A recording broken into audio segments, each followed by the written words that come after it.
موشکی که اسرائیل فقط از ترسش مجبور شد آتش بس کنه.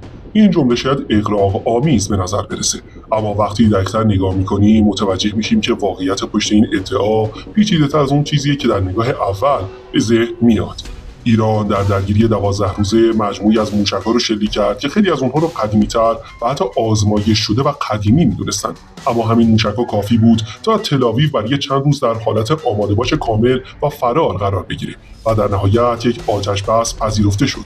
حالا سوال مهم اینجاست: اگر ایران به جای این موشک‌های نسل قدیم و قدیمی آزمایش شده نسل جدیدتر و خطرناکتری مثل فتح، خرمشهر یا قاسم بصیر رو به کار ببره چه اتفاقی میفته؟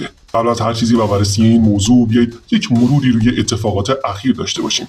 در درگیری 12 روزه ایران از موشک‌هایی استفاده کرد که بیشتر در دسته نسل قبلی قرار می‌گرفتند.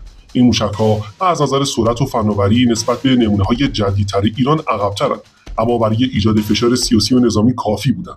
همین موشک‌ها تونستن بخشی از سامانه‌های دفاعی اسرائیل رو به چالش بکشن و بعضی از پالایشگاه‌های اسرائیل رو از کار بیاندازن و باعث شد که برای اولین بار تمام سامانه‌های دفاعی اسرائیل از گنبد آهنین تا فلاخن داوود به حالت آماده باش 100% در بیاد و در نهایت با کمبود مهمات مواجه بشن. این چیزیه که خود دیپلمات و ارتشی‌های اسرائیل گفتن.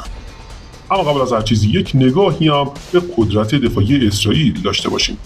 باید این نکته رو هم در نظر بگیریم که اسرائیل یکی از متراکم‌ترین شبکه‌های دفاعی دنیا رو داره. گنبد آهنین یا ایراندام برای مقابله با راکت‌های کوتاه‌برد ساخته شده. فلاخن داوود یا دیوید اسلینگ برای موشک‌های برد متوسط طراحی شده و سامانه پیکان یا ارو مخصوص موشک‌های بالستیک دوربرده. به همین دلیل هر عملیات علیه اسرائیل با یک شبکه چند لایه روبرو میشه، چیزی که کار رو برای هر مهاجمی بسیار سخت میکنه. اما برسیم سراغ موشک‌های شلیک شده. ایران در این حمله بیشتر از موشک‌هایی استفاده کرد که در دهه‌های قبل معرفی یا ساخته شده بودند. این موشک‌ها دقت و قدرت تخریب کافی داشتند، اما مهمتر از اون پیام سیاسی بود که انتقال دادند. همین نشون میده که انتخاب این موشک‌ها یک تصمیم حساب شده بود، نه برای نابودی بلکه برای نمایش توان و ارسال پیام هشدار بود. اگر با موشک‌های قبلی این بلا رو سرتون آوردیم، وای به حال روزی که موشک‌های جدید شلیک کنیم. اما اگر فتح وارد میدان میشد چی میشد؟ فتح یکی از جدیدترین پروژه‌های ایران در حوزه موشک‌های هایپرسونیکه. هایپرسونیک یعنی سرعتی بالاتر از 5 برابر سرعت صوت همراه با توانایی تغییر مسیر در میانه پرواز. همین ویژگی‌ها باعث میشه سامانه‌های دفاعی مثل پیکان یا حتی سامانه‌های آمریکایی شانسی برای اون نداشته باشن. اگر فتح در این حمله استفاده میشد معادله به کلی تغییر می‌کرد. حتی احتمال نفوذ چندین موشک از لایه‌های تمام دفاعی اسرائیل وجود داشت. البته این کار قدیمیه. موشک‌های قدیمی ایران هم این کارو کردن. موشک‌های جدید دیگه چیکار می‌کردن؟ اما موشک بعدی خرمشهر 4 بود. خرمشهر 4 یک موشک سوختمایی با دقت بالاست که کلاهک سنگینی حمل می‌کنه. این موشک توانایی بالایی در هدف قرار دادن مراکز استراتژیک داره. رسانه‌های اسرائیلی بارها به طور رسمی گفتن خرمشهر 4 بزرگترین تهدید برای اونهاست. دلیلش همینه که ترکیب برد، دقت و کلاهک باعث میشه حتی در صورت رهگیری بخشی از موشک خسارت همچنین بالا بمونه. موشک قاسم هم یکی از بلندترین موشک‌های ایران محسوب میشه. این موشک فقط برای مقابله با اسرائیل نیست، بلکه نشون دهنده توانایی ایران در هدف قرار گرفتن نقاط خیلی دور هستند. این موشک مخصوص زدن رادار و سامانه پدافندی طراحی شده.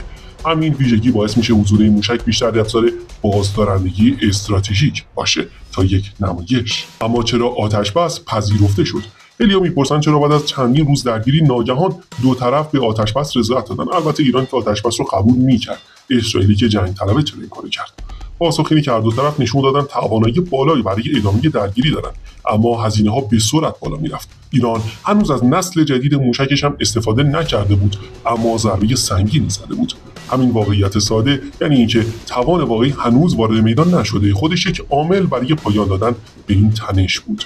پس وقتی میشنویم که بعضیا میگن اسرائیل به خاطر ترس از یک موشک خاص آتش بس کرد، منظور فقط یک شلیک ساده نبود، بلکه ترکیب قدرت قدیمی و جدید ایران و مخصوصا موشک‌های مانند فتح، خرمشهر و قاسم بود که هنوز وارد میدان نشده بودند. همین پتانسیل پنهان باعث شد ادامه درگیری به ضرر دو طرف باشه. در نهایت این ماجرا بار دیگه نشون داد در کنار دیپلماسی و سیاست، بازدارندگی نظامی نقش بسیار بسیار مهمی داره.